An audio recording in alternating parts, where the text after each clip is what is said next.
Shalom amigos, les habla Sergio Bacari del canal Bacari, suelto en Israel, otra vez con ustedes. Gracias por participar y gracias a los que siguen visitando nuestra tienda virtual. Hoy estamos en la ciudad Rishon LeZion, la primera ciudad secular, laica que hay en Israel. Y amigos, la pregunta de hoy, la pregunta del video de hoy es si los judíos debemos creer en Dios para ser considerados como tal.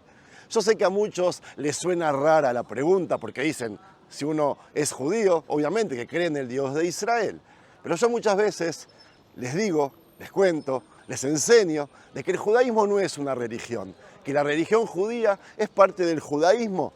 ¿Qué es el judaísmo? Es una etnia, es un grupo de tradiciones, son comunidades, es un montón de cosas que no se puede simplificar en una sola cosa. Pero hoy nos vamos a centrar en esa pregunta. ¿Debemos los judíos creer en Dios? La respuesta los va a sorprender. Voy a comenzar el video con una pequeña introducción en esta calle peatonal de Rishon LeZion. Después les voy a contar un cuento que me contaron a mí en los momentos en que yo había salido de la religión y empecé a ejercer o a ser judío de una manera más secular, más laica. Si es que les gusta el material, amigos, no dejen de darle me gusta, de compartirlo, de comentarlo y de suscribirse al canal. Yo voy a estar aquí siempre, en cualquier rincón de Israel, para seguir trayéndoles material auténtico, lindo, desde el lugar de los hechos. Empecemos. ¿Puede alguien ser un buen judío sin creer en Dios? Esa es la pregunta. Y amigos, toda esta gente que estamos viendo acá y que vamos a ver, lo más probable es de que sea judía en cuanto a su creencia, su fe en Dios o su religiosidad judía. Bueno, eso no lo vamos a poder saber. Si debe un judío creer en Dios o qué tan importante es la creencia en Dios para un judío, todas estas preguntas formuladas de esta manera son relativamente modernas. Sin embargo, aunque el judaísmo normativo siempre ha tenido a Dios como su centro, algunos pensadores, tanto antiguos como modernos, han conceptualizado el judaísmo de maneras que hacen que la creencia sobre Dios sea un poco menos central. Y como les dije antes, déjenme comenzar con un cuento que a mí me contaron cuando empecé a dejar la religión judía, cuando empecé a ser menos religioso, menos practicante. El cuento más o menos dice así. En una aldea rodeada por colinas vivía un sabio anciano conocido por su entendimiento profundo de la vida y de la fe. Aunque había dedicado años a los estudios y cumplía con todas las costumbres, era famoso por su manera inusual de ver las enseñanzas de la Torá. En lugar de insistir en creencias rígidas, valoraba la experiencia y la acción. Este sabio enseñaba a todos los que se acercaban a él que, antes que creer, era vital sentir y vivir lo que la Torá revelaba en cada momento de sus vidas. Un día un joven discípulo acudió a él con dudas profundas en su corazón. Rebbe, diciéndole al rabino, comenzó el joven, ¿es necesario creer en todo lo que está escrito? A veces no sé si realmente creo en Dios, pero siento algo como reverencia cuando veo el amanecer o cuando oigo las palabras de las escrituras resonar dentro de mi alma. El sabio le sonrió y le dijo, acompáñame, te mostraré algo. Juntos caminaron en silencio hasta un bosque cercano. El sabio se detuvo al borde de un arroyo y le dijo, escucha el agua, escucha cómo murmura, como si cantara al cielo. Ambos cerraron los ojos y oyeron la corriente fluir, su ritmo suave y constante. ¿El agua está aquí o es una ilusión?, preguntó el sabio. Está aquí, Rabbi, respondió el joven confundido. ¿Y cómo sabes que el agua cree que es agua?, preguntó el sabio. El joven rió, algo nervioso, y replicó, el agua no necesita creer que es agua, simplemente es. Exactamente, contestó el sabio. El agua fluye, el árbol crece, el sol calienta la tierra y cada cosa es parte de algo mucho más grande que sí misma. Cada una es fiel a lo que es, sin detenerse a dudar o a intentar convencerse. Así debe ser la vida de un judío joven. Debemos vivir de tal manera que nuestra misma existencia sea un testimonio. La fe no siempre es un creo que existe. La fe es un estoy en esto, soy parte de esto y siento de que es sagrado. El joven lo miró pensativo. Entonces, la fe no es una lista de creencias. No, hijo mío, continuó el sabio. La fe en nuestra tradición no necesita que pongas todo en palabras exactas. Dios no nos pidió que creyéramos en cada detalle, nos pidió que actuáramos con justicia, que cuidáramos a nuestros semejantes y que camináramos humildemente por la vida. Como dijo el profeta Miqueas, ¿qué exige de ti el Señor? Solo que hagas justicia, ames la misericordia y camines humildemente con tu Dios. Vivir de esta manera es el acto de fe más grande. El resto es cosa del corazón. Esa tarde, el joven comprendió algo especial. No era necesario que forzara su mente a creer en una idea específica o que sintiera la obligación de expresar con palabras lo inexpresable. Podía vivir su fe en cada acción, en cada pensamiento y en cada paso. Lindo, ¿verdad, amigos? Es un cuento que, como les dije, me contaron en mi proceso de desreligiosidad en mi adolescencia. Y por cierto, eso es lo que yo intento hacer antes de que la gente me juzgue diciéndome, no eres creyente, no eres practicante, eres judío. Bueno, amigos, este cuento resume lo que soy y la misión que tengo en este mundo. Torá, Torá y Torá. Y yo creo que el cuento, además, ya le respondió a las preguntas. Pero, ¿qué les parece profundizar un poco más la respuesta? El dicho común de que no había ateos en la antigüedad es más o menos cierto, ¿verdad? En el mundo antiguo y medieval se daba por sentada la existencia de Dios o dioses.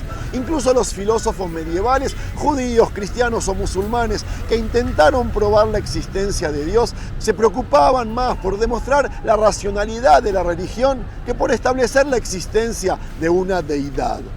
El ateísmo y el agnosticismo solo surgieron como opciones reales en la era moderna como consecuencia de la secularización, la emancipación, la separación entre iglesia y Estado y sobre todo la confianza en la ciencia para explicar los fenómenos naturales.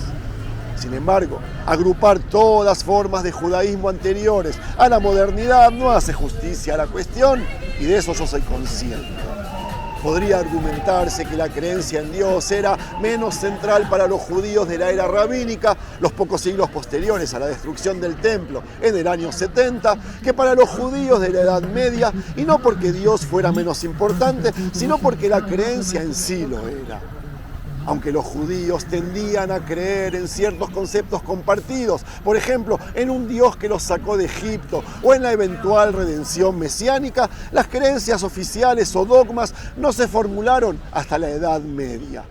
El judaísmo rabínico exige acción, el cumplimiento de los mandamientos más que la afirmación de creencias específicas. Quizás el ejemplo más notable de esta postura es un comentario sobre el versículo de Jeremías que dice: me han abandonado y no han guardado mi Torá. A lo que el Midrash comentó: si tan solo me hubieran abandonado y hubieran guardado mi Torá, entonces el judaísmo rabínico, al igual que el bíblico, tiene un concepto de creencia, pero no en el sentido de afirmar proposiciones como decir que Dios existe. La palabra bíblica emuná, que significa creencia o fe, implica confianza, es decir, creer en lugar de afirmar proposiciones. Aunque confiar en algo implica que eso existe, la diferencia entre creer en y creer que ayuda a entender las prioridades del judaísmo rabínico.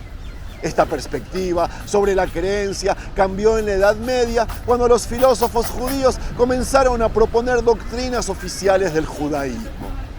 Los 13 principios de la fe de Maimónides son la lista de dogmas más famosa. Ellos incluyen varias doctrinas sobre Dios, como la afirmación de que Dios existe. La innovación del Rambam de Maimónides no fue tanto en los principios, sino en su afirmación de que creer en ellos era esencial para la identidad judía. Todo eso él lo decía cuando tradicionalmente la identidad judía se definía biológicamente. Según el judaísmo rabínico, si la madre de alguien es judía, esa persona es judía. Punto. Independientemente de sus creencias o de sus acciones. Sin embargo, Maimónides afirmó que para ser plenamente judío, uno debía creer en Dios y en otros principios de fe. Muchos pensadores modernos con el tiempo, especialmente teólogos liberales, han intentado recuperar la actitud rabínica hacia la creencia, enfatizando que el dogma religioso es ajeno al judaísmo y que su creación en la Edad Media fue, en cierto sentido, una corrupción del judaísmo. Aunque la mayoría de estos pensadores, como Leo Baeck o Solomon Schechter, no usaron este rechazo del dogma para cuestionar la existencia y relevancia de Dios, otros sí lo han hecho. Erich Fromm, en su interpretación radical de la Biblia hebrea, describe cómo Dios se vuelve progresivamente menos real y menos relevante en la literatura judía tradicional. Al principio de la Biblia, Dios es un gobernante absoluto que puede, y lo hace, destruir el mundo si no está contento. Sin embargo, en la siguiente etapa, Dios limita su poder al hacer un pacto con la humanidad. Luego, al revelarse a Moisés, se presenta como un Dios sin nombre. Para Fromm, el siguiente paso debería haber sido el rechazo total de Dios. Sin embargo, incluso él, un místico no teísta, reconoce que esto es imposible para los judíos religiosos. No obstante, destaca que, dado que el judaísmo no se ha centrado principalmente en las creencias, alguien que no cree en Dios aún puede llevar una vida plenamente judía en espíritu. El filósofo Howard Wettstein va más allá que Fromm. Su visión sobre el judaísmo es más tradicional y, sin embargo, da más espacio al judío que rechaza un Dios sobrenatural.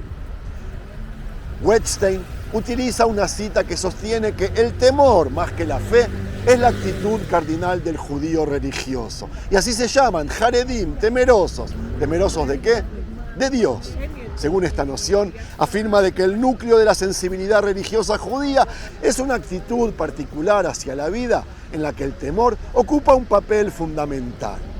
Si bien Wettstein reconoce que el objeto de este temor es Dios, sugiere de que este temor y la vida significativa que ayuda a crear también está disponible para un naturalista que rechaza un Dios sobrenatural. Al igual que el teísta no literalista encuentra significado en la narrativa de la creación sin necesariamente creer que es verdadera, el naturista puede encontrar significado en la historia y en todo el judaísmo sin creer en la realidad objetiva de un Dios sobrenatural. Wettstein no está interesado en reducir la idea de Dios a algún aspecto del mundo natural. Él acepta la imagen del Dios judío tal como es, usándola para cultivar significado, encontrar comunidad y conectarse con generaciones pasadas. A mí eso me suena súper conocido. Entonces, amigos, ¿debe un judío creer en Dios? Oficialmente, la mayoría de los judíos nos sentimos incómodos con la idea de un judaísmo sin Dios. Incluso los movimientos liberales. En 1994, para terminar, les cuento del Consejo Sinagogal del movimiento reformista, que es el más liberal de todos en el judaísmo, rechazó la solicitud de membresía de una sinagoga que practicaba un judaísmo con una perspectiva humanista. Porque los principios de esta sinagoga se apartaban de la orientación hacia Dios histórica del judaísmo reformista. Entonces, amigos, y para terminar, ¿debe un judío creer en Dios? En cierto sentido, depende de cómo se definan 4 palabras. Deber, judío, creer y, por supuesto, Dios. En resumen, probablemente sí, probablemente no. Listo, amigos. Espero que les haya gustado este paseo. Miren qué hermosa imagen que se ve aquí del 7 de octubre del 23. Otro contraste, otra imagen surrealista de la cual debajo hay tanta pero tanta vida joven. No me voy a cansar de decir, si hablamos de judaísmo, de que esta es la mejor respuesta a quienes intentan hacernos daño, a quienes intentan nuestra destrucción. Shalom.